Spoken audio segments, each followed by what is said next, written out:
Have you ever prayed and heard nothing back? Not a sign, not a door opening, not even a whisper in your spirit, just silence. And the worst part? You've been doing everything right. You kept the faith. You stayed obedient. You forgave when it hurt. You waited when it was uncomfortable. And yet, heaven feels quiet. You scroll through your phone and everyone else looks blessed. Promotions, engagements, breakthroughs, testimonies. Meanwhile, you're still in the same place, praying the same prayer, asking the same question. God, are you even listening? That silence can mess with your mind. It makes you question your worth. It makes you question your calling. If you're not careful, it makes you question God. But here's what nobody talks about. Silence does not mean absence. Just because heaven is quiet doesn't mean God has left the room. There are seasons when God speaks loudly, and there are seasons when he works quietly. And the quiet seasons? They stretch you. They refine you. They expose what your faith is really built on. Because it's easy to trust God when the door opens. It's different when you're standing in front of a closed one. It's easy to worship during the breakthrough. It's different when you're worshiping in the waiting. Right now, you might feel overlooked, delayed, forgotten. But what if the silence isn't punishment? What if it's preparation? What if God is building something in you that can't survive noise? Some of the greatest transformations happen underground. Roots grow in silence. Seeds break open in darkness. And just because you don't see movement doesn't mean nothing is happening. So before you give up, before you walk away, before you decide this waiting season is proof that God forgot you, stay. Because sometimes the silence is where God does his deepest work. And this might be the moment that changes everything. There is a kind of pain that doesn't look dramatic. No storm, no visible attack, no obvious enemy, just waiting. And waiting becomes heavy when heaven stays quiet. At first, you tell yourself it's normal. God is working. It's just a season. I need to be patient. But as weeks turn into months, and months turn into years, something shifts inside you. It's not that you stop believing. It's that believing starts to feel exhausting. You still pray, but the prayers feel thinner. You still worship, but the fire feels quieter. You still show up, but internally, you are asking, how long? That question is not weakness. It is human. Even in Scripture, the cry of "How long, Lord?" appears again and again. David cried it. Prophets cried it. Faithful people cried it. Waiting has always been part of the journey. But silence makes waiting personal. When God is silent, the enemy doesn't attack your circumstances first. He attacks your interpretation. He whispers. If God cared, he would answer. If you were chosen, you would see progress. If you were favored, this wouldn't take so long. And slowly, silence starts to feel like rejection. This is where many believers quietly disconnect. Not publicly, not dramatically. They just lower expectations. They stop praying boldly. They stop dreaming big. They settle spiritually. Because hoping too much hurts. But here is the truth that changes everything. God's silence is never proof of his absence. In fact, some of the most powerful moments in Scripture happened in silence. There were 400 years of silence between the Old and New Testament. 400 years where no prophet spoke, no new revelation, no divine announcements. And then, Jesus entered the world. Silence did not mean God was inactive. It meant preparation was happening. Silence is often a setup. When Joseph was in prison, heaven seemed quiet. No angel visited him nightly. No prophetic updates. Just walls. Just waiting. But prison was not punishment. It was positioning. When David was anointed king, he did not immediately sit on the throne. There were years of obscurity, years of running, years of hidden development. The oil came quickly. The process did not. Silence stretches the space between promise and fulfillment. And that stretch is uncomfortable. Because in that gap, you confront yourself, your motives, your patience, your dependency. You discover whether you love God or just the blessings he gives. That realization can be painful because sometimes we realize our faith was more outcome-focused than God-focused. Silence purifies that. It removes emotional dependency. It exposes fragile foundations. It strengthens spiritual endurance. And endurance cannot be built in constant victory. It is built in quiet persistence. Right now, you might feel overlooked. You see others moving forward, doors opening, prayers answered. Meanwhile, your life feels paused. But delay is not denial, and quiet is not cancellation. Sometimes God slows the process because the promise is heavier than you think. If he moved too fast, you would not survive the weight of it. We ask for elevation, but elevation requires capacity. Capacity is built in hidden seasons. Think about a building. No one celebrates the foundation being poured. There are no applause moments for concrete setting underground. But without that hidden strength, the structure collapses. Silence is foundation work. It feels invisible. It feels uncelebrated, but it is essential. And here is the shift you must embrace. God is not obligated to explain his timing, but he is consistent in his character. If he has been faithful before, his silence now does not erase that history. Faith in silence is not about emotion. It is about memory. Remembering who God has been. Remembering what he has carried you through. Remembering that delay has never stopped destiny. This season is not wasted. It is shaping you, refining you, deepening you. You are not being ignored. You are being strengthened. And when this quiet season ends, you will not just have the blessing. You will have the stability to carry it. And stability is born in silence. There is a moment in every waiting season when silence turns into exposure. Not exposure to the world, exposure to yourself. At first, you think the hardest part is that God is quiet. But slowly, something deeper begins to surface. Your impatience, your hidden fears, your need for control, your desire for validation. Silence has a way of stripping distractions. When everything slows down, you can no longer outrun your own thoughts. And that is uncomfortable, because many of us were fine being busy believers, serving, posting verses, encouraging others. But silence removes the applause. It removes momentum. It removes visible progress. And suddenly, you are face to face with the version of you that doesn't feel strong. This is where exposure begins. And exposure feels like betrayal. You start thinking, why is this insecurity showing up now? Why do I feel more doubt than before? Why does my faith feel weaker in this season? But what if your faith is not weaker? What if it is simply being revealed?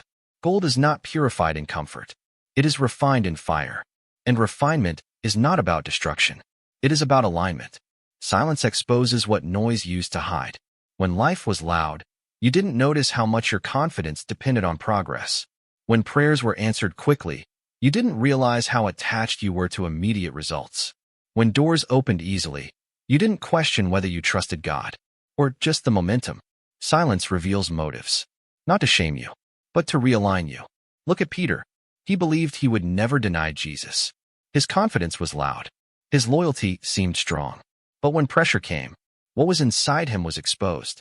The exposure was painful, but it was necessary, because the version of Peter that preached boldly in Acts was not the same Peter who spoke too quickly at the Last Supper. Exposure didn't destroy him. It transformed him.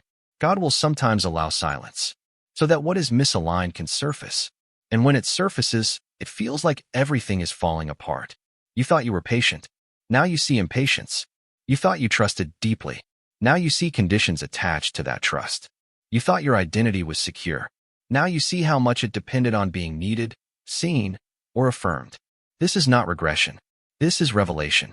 And revelation is uncomfortable, because we prefer to see ourselves as strong.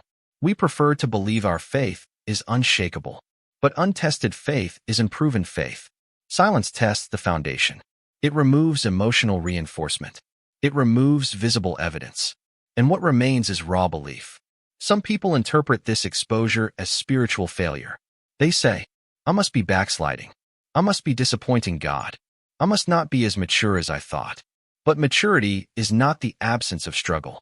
Maturity is the willingness to confront what is revealed. David was called a man after God's own heart. But David also had seasons where fear surfaced, where doubt surfaced, where desperation surfaced. The Psalms are filled with raw emotion, not polished spirituality. And yet, God did not reject David for being exposed. He shaped him through it. Exposure is not betrayal by God. It is alignment by God. Alignment hurts because it requires adjustment. If your foundation is slightly off, the higher you build, the more unstable the structure becomes.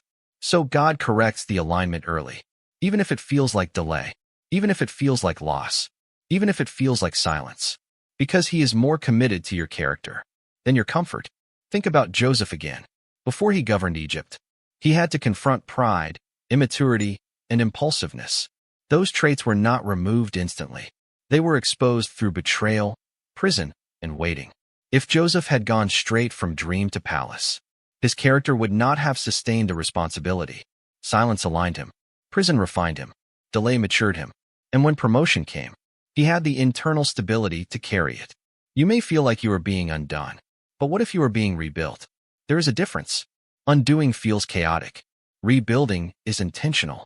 God does not expose to embarrass. He exposes to strengthen. He exposes to purify. He exposes to detach you from fragile identities. Sometimes silence reveals that your identity was rooted in being productive, being admired, being ahead, being recognized. And when those things pause, you feel lost. But maybe that pause is mercy, because identity rooted in performance will collapse under pressure. God wants your identity rooted in sonship, in belonging, in being loved without earning. Silence shifts identity from what I do to who I am, and that shift changes everything. Because when you know who you are, waiting does not threaten you the same way. Delay does not define you. Comparison does not crush you. Exposure does not destroy you.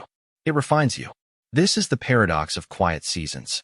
They feel like regression, but they are preparation. They feel like being forgotten, but they are formation. They feel like weakness, but they are strengthening. You are not being exposed to prove you are unworthy. You are being exposed to remove what would sabotage your next level. And removal is painful, but necessary. Imagine carrying insecurity into influence, carrying impatience into leadership, carrying fragile identity into public success. The higher you rise, the louder your weaknesses echo. So God deals with them in private. Silence is private surgery. No applause, no audience, just deep work. And deep work takes time. That is why the season feels long. Because surface adjustments are quick. Heart adjustments are slow. But when alignment is complete, movement accelerates. Because nothing inside you is fighting the calling outside you. That is what this season is doing. It is aligning the inside with the future outside. So when exposure happens, don't run. Don't hide. Don't assume you are failing. Lean in. Ask, what is this revealing? What needs to shift? What foundation is being corrected? Because the goal is not to avoid exposure. The goal is to allow it to transform you. When Peter was restored, he was no longer loud about his strength. He was anchored in grace. Exposure humbled him, and humility stabilized him.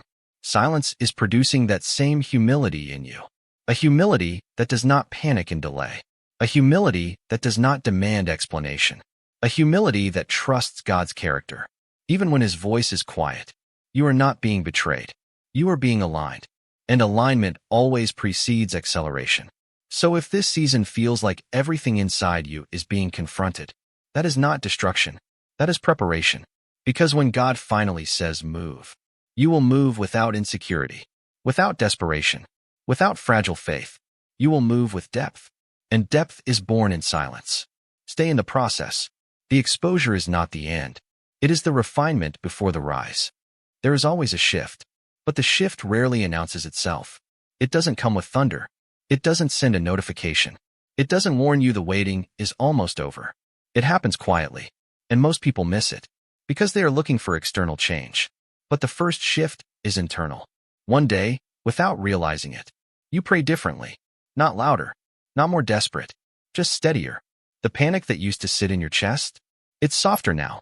The urgency that once pushed your prayers, it's calmer. You are still waiting, but you are no longer frantic. That is the shift. You stopped trying to force the outcome. You stopped negotiating timelines. You stopped measuring God's faithfulness by the speed of his response. And that internal stability is proof that something has changed. Not outside, inside. Most people think breakthrough starts with open doors, but breakthrough actually begins when your heart stops striving, when you no longer need control to feel secure, when silence no longer feels like rejection, when waiting no longer feels like punishment. That's when alignment is complete. And when alignment is complete, movement follows. Look at Abraham. For years, the promise felt impossible. A child in old age? It sounded unrealistic. But the deeper shift wasn't Isaac's birth. It was Abraham's transformation. He went from trying to manufacture the promise to trusting God to fulfill it. Ishmael was produced in impatience. Isaac was received in surrender. There is a difference. When you try to force what God promised, you create pressure. When you surrender what God promised, you create peace. Peace is often the sign that the shift has already begun. You may not see doors opening yet, but your reactions are different. Your comparisons don't sting the same way. Other people's progress doesn't intimidate you like before. You no longer feel the need to prove something. That's growth. That's weight. That's maturity. And maturity attracts movement. Because now, if God accelerates things, you won't self-sabotage. You won't rush ahead of him. You won't crumble under pressure. You won't confuse opportunity with identity. The shift happens when you can say, even if it takes longer, I trust you, and mean it. That kind of trust is powerful, because it's no longer emotional. It's anchored. Peter, after denial, was different. Before, he was loud and reactive. After restoration, he was steady. Before, he spoke quickly. After, he moved with clarity. The shift wasn't dramatic on the outside at first, but internally, he was anchored. And once he was anchored, he became unshakable. God is more interested in anchoring you than advancing you prematurely, because anchored people endure. Unanchored people burn out. Right now, you may feel like nothing big has changed. But ask yourself, are you calmer than you were months ago? Are you less desperate than before? Are you more rooted than when this season started? If the answer is yes, then the shift has already begun. Breakthrough is not just about new opportunities. It's about new capacity. And capacity comes before visibility. Joseph's shift happened in prison, before he stood in Pharaoh's palace. David's shift happened in caves, before he wore a crown. Jesus' ministry began publicly at 30, but preparation happened quietly for decades. The hidden years matter. The hidden growth matters. And when the shift happens, you won't feel hype. You'll feel readiness. There is a quiet confidence that forms when God has finished building weight in you. Not arrogance, not ego, just steadiness. You stop asking, when, and start saying, I'm ready whenever. That posture changes everything. Because now, your peace is not dependent on movement. And when peace is independent of progress, progress can safely arrive. This is the moment many people misinterpret. They think the waiting was wasted. But the waiting created this version of them.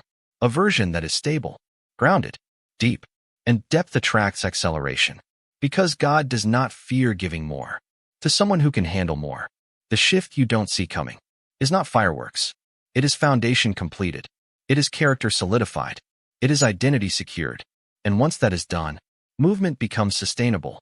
So if you feel a new calmness rising in you, if you feel less reactive, if you feel less anxious about timelines, that is not boredom. That is maturity. And maturity signals readiness. You thought you were just surviving silence, but you were being shaped for stability. You thought you were enduring delay, but you were being positioned for longevity. The shift has already started. And when the door opens, it won't feel rushed. It will feel right. Because now, you are not chasing the promise. You are prepared to carry it. There is a reason this season feels intense. Because you are closer than you think. Not closer to noise. Closer to clarity. Not closer to applause. Closer to purpose. And purpose is heavier than comfort. The truth is, many people never reach what God prepared for them. Not because God failed, but because they left in the middle. They walked away in the silence. They settled in the delay. They interpreted exposure as rejection. They mistook stillness for stagnation. And they quit 5 minutes before growth became visible. Don't let that be you. Because this season, as uncomfortable as it feels, is not random. It is precise. Every delay has direction. Every quiet moment has intention. Every exposed weakness has purpose. Nothing about this is accidental. If God wanted you stuck, you would feel numb. If God wanted you abandoned, you would feel disconnected. But you feel tension. You feel stretching. You feel internal change. That means He is still working. Silence is not absence. It is focus. When a craftsman works on fine detail, he leans in closer. He blocks out distractions. He becomes quiet. Not because he stopped caring, but because he cares deeply. God is not distant. He is detailed. And detail takes time. Right now, you may not see doors opening. But something more important is happening. Your fear is losing its voice. Your insecurity is losing its grip. Your need for control is weakening. And trust is getting stronger. That is progress. Even if no one else sees it. You are not who you were when this season began. You are steadier, more aware, more grounded, less reactive, less desperate. That is growth. And growth prepares you for responsibility. Because the next level is not just a blessing. It is weight. Influence is weight. Leadership is weight. Answered prayers are weight. And wait requires stability. You asked for more. God built depth first. You asked for expansion. God strengthened foundation first. You asked for open doors. God secured identity first. Because if identity is unstable, success becomes dangerous. But when identity is anchored, success becomes sustainable. This is why you had to go through this. Not to test if you could survive, but to ensure you could sustain. Sustain joy. Sustain peace.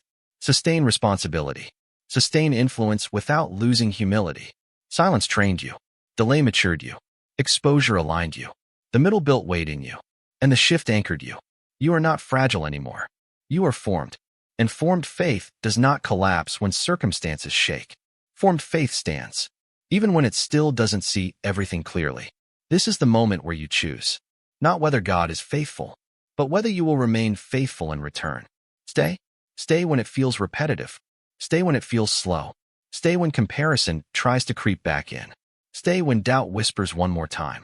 Because consistency in quiet seasons creates momentum in visible seasons. You don't need hype. You need endurance. You don't need constant signs. You need steady trust. And you have more of that now than you realize. Look back at who you were months ago. The anxiety was louder. The fear was sharper. The impatience was stronger. Now, there is calm in you that didn't exist before. That calm is not personality. It is formation. You survived silence. You endured delay. You allowed exposure. You stayed in the middle. That is strength. And strength changes everything. The door will open. But when it does, you won't run through it desperately. You'll walk through it confidently. Because now you know something you didn't know before. God's timing may stretch you, but it never wastes you. If heaven has been quiet, it is not because you were forgotten. It is because something deeper was being built. And deeper always lasts longer. So don't measure this season by speed. Measure it by substance. Don't measure it by applause. Measure it by alignment. Don't measure it by movement. Measure it by maturity. Because maturity is the sign that you are ready. And ready people don't panic in silence. They trust in it. Stay. This is not the end of your story. This is the strengthening of it. And when the next chapter begins, you will step into it not as someone who barely survived waiting, but as someone who was transformed by it. Silence didn't break you. It built you. And what God builds in quiet cannot be destroyed by noise. One day, this season will make sense. Not while you are in it. Not while the nights feel long. Not while the prayers feel repetitive. Not while the silence feels heavy. But one day, you will look back and realize this was the turning point. Not because everything changed overnight, but because you changed. You will see how your reactions softened, how your trust deepened, how your identity detached from outcomes. You will notice that the version of you, who once panicked in silence, now stands steady in it. And you'll understand. The waiting wasn't empty. It was formative. Think about every major transformation in Scripture. Moses had a desert before deliverance. David had caves before a crown. Joseph had prison before promotion. None of them understood the full picture. While they were in the middle of it, the desert felt like isolation. The cave felt like hiding. The prison felt like injustice. But hindsight reveals purpose. The desert built dependence. The cave built courage. The prison built wisdom. And your silent season? It is building something too. You may not be able to name it yet, but you feel it. You feel that you are not as shaken as before. You feel that you are not as easily discouraged. You feel that your peace no longer collapses. Just because progress pauses. That is evidence. Evidence that silence did not weaken you. It refined you. There is a maturity forming in you. That cannot be faked. It doesn't need constant validation. It doesn't need constant reassurance. It doesn't need constant visibility. It is secure. Secure in who God is. Secure in who you are becoming. And secure in the understanding. That delay is not denial. One day, when the door opens, when the prayer is answered, when the breakthrough finally arrives, you won't say, "I'm glad it happened fast." You'll say, "I'm glad I was ready." Because readiness matters more than speed. There are blessings that can ruin an unprepared heart. There are opportunities that can crush fragile identity. There are platforms that can expose shallow roots. But that won't be you. Because roots have been growing in the dark. Strength has been forming in the quiet. Depth has been built in the waiting. And depth sustains what hype cannot. So if you are still in the silence, still in the middle, still in the unseen stage, do not interpret it as absence. Interpret it as preparation. God is not ignoring you. He is investing in you. He is shaping something eternal in you that circumstances cannot erase. This chapter may not be loud. It may not be impressive. It may not look like progress, but it is powerful because you are learning to trust without seeing, to obey without immediate reward, to believe without constant confirmation. That kind of faith is rare, and rare faith carries weight. You will not always feel strong, but you are stronger than you think. You will not always feel confident, but you are more anchored than you realize. And one day, you will stand in the very place you once prayed for, and you will remember this season, not with bitterness, not with regret, but with gratitude, because this was the season that built the version of you, capable of standing there. Stay faithful, stay steady, stay rooted. The silence is not the end. It is the foundation, and foundations are built quietly, so that what rises above them can stand for a lifetime.